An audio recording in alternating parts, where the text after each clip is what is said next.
crianças, boa tarde. O nosso assunto de hoje vai ser sobre locução verbal. O que é a locução verbal? A locução verbal é uma expressão onde possuem dois verbos e sua composição. Geralmente vem o verbo auxiliar e o verbo principal. O nosso verbo auxiliar, toda vez que ele estiver juntinho do nosso verbo principal, vamos classificá-los como locução verbal, tá? E aí o nosso verbo auxiliar, ele sempre vai estar conjugado. E o nosso verbo principal, ele vem como infinitivo, gerúndio ou particípio. E como é que eu vou saber qual é a divisão de cada um? No gerúndio, sempre o verbo vem terminado em NDO. Por exemplo, cantando, sorrindo, escrevendo. Já no infinitivo, eles têm os verbos que têm as terminações em AR, ER ou IR. Por exemplo, cantar. Cantar termina com AR, né? Então, temos um verbo no infinitivo e na primeira conjugação.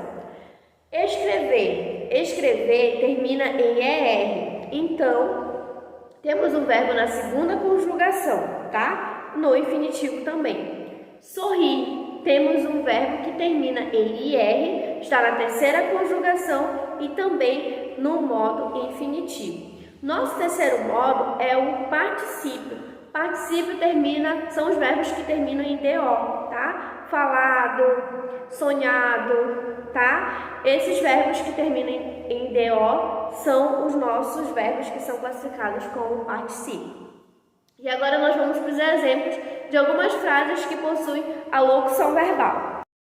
Primeiro exemplo, eu vou adquirir a coleção de livros do Harry Potter. Percebam que na nossa frase temos dois verbos, o vou e adquirir.